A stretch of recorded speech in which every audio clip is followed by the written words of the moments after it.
শনিবার হলেই প্রতি সপ্তাহের মতো ওই এক চিন্তা, নিরামিষে কি রান্না করব। তার উপরে সৌরভবাবু দুদিন ধরে জ্বর, তাই ভেবেছি আজকে সমস্ত হেলদি রান্না বান্না হবে। এই যে ছোট ছোট করে আলুগুলো কুচিয়েছি, একে পোস্ত দিয়ে ভাজা করব।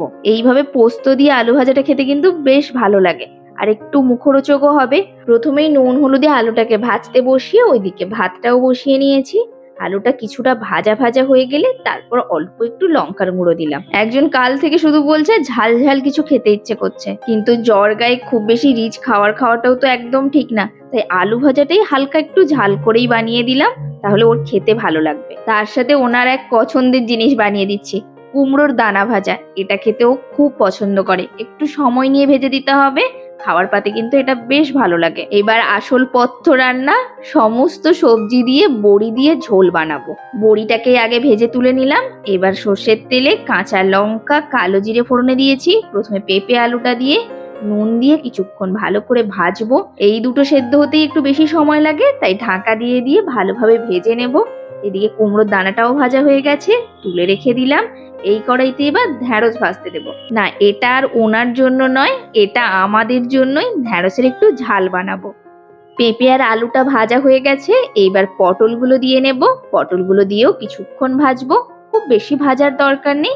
হালকা পটলটা সেদ্ধ হতে শুরু করলেই তারপর কাঁচকলা আর বেগুনটা দিয়ে দেব। এবার ঢাকা দিয়ে দিয়ে বাকি সবজিগুলো মিনিট 3-4 রান্না করে নেব।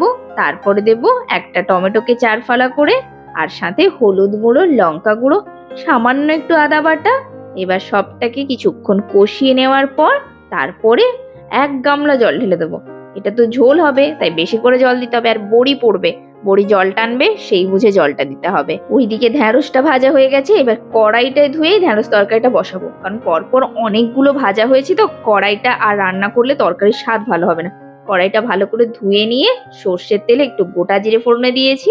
তারপর হলুদ গুঁড়ো, লঙ্কা গুঁড়ো, একটা টমেটোকে পেস্ট করে দিয়ে নিয়েছি। এবার এটা কিছুক্ষণ কষানো হোক, টমেটোর জলটা টেনে যাক, ততক্ষণ ওদিকে ঝোলে বড়িটা দিয়ে নিয়েছি। এবার এর মধ্যে নুন, চিনি, অল্প একটু জল দিয়ে আরো কিছুক্ষণ কষিয়ে তেল ছাড়াবো। তারপরে ঢ্যাঁড়সটা দেবো। ঢ্যাঁড়সটা দিয়ে এবার মিনিট 2-3 কষিয়ে নেব। এই সময় অল্প একটু গরম মশলা দিয়েও মিনিট খানেক কষিয়ে নেব। ততক্ষণে ওইদিকে ঝোলটাও প্রায় হয়ে গেছে। অল্প একটু ধনেপাতা কুচি আর হাফ চামচ ভাজা জিরের গুঁড়ো দিয়ে এবার এটাকে নামিয়ে ফেললাম। আর ওইদিকে ঢ্যাঁড়সটাও কষানো হয়ে গেছে, অল্প একটু জল দেব। এটা একদমই সেমি গ্রেভি হবে, সেই অনুযায়ী জলটা দিয়ে নিয়েছি। ওইদিকে মা আর একটা জিনিস বানাচ্ছে ছেলের জন্য, গাঁদাল পাতা দিয়ে ছোলার ডাল দিয়ে বড়া হবে, তাই মা বেটে রাখলো।